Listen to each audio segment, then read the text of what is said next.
Are you switched on? But you see, this is a story that I learned in astrology. He put him into the school of the centaur Chiron. And in astrology, Chiron and the snakes is the symbol of medicine and the principle of healing. And so the bust, the marble is from Attica. Just don't walk over that thing. Don't touch over it or set off a huge alarm. You just gotta walk around it like this. Yes, all of their bodies were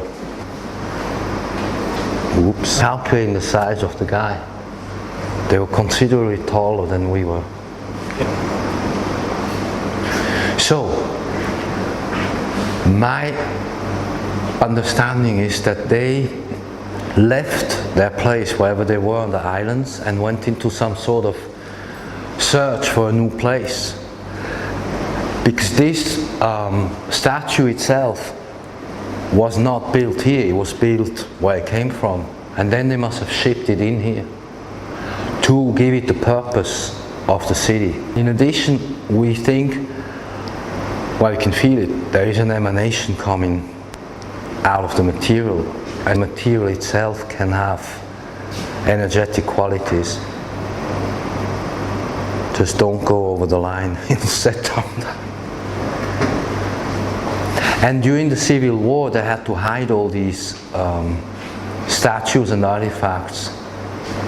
And they dug it underneath, and then after the war, they brought it out again. But this is the original. The other one outside is a replica. But I look at the finesse, I mean,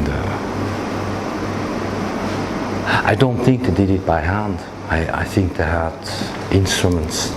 They must have had technologies. And the size is huge.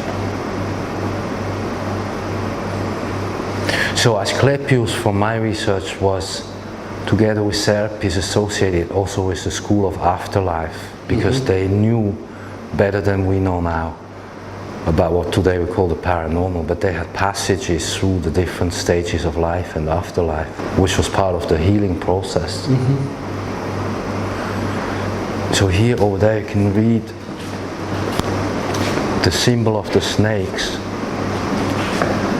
Okay, so he was then entrusted to the centaur Chiron. As I said, Chiron in astrology is the healer, who taught him the arts of medicine. And he dared bring the dead back to life. That's the key thing, okay? Asklepios dared bring the dead back to life. That pissed off Zeus. Zeus, indignant, struck him down with a bolt of lightning. Snakes were dedicated to him, and it was believed that he was incarnated in the shape of these animals. The main center of worship was Epidaure, and in 293 BC, his cult was taken to Rome, from where it spread across the Mediterranean.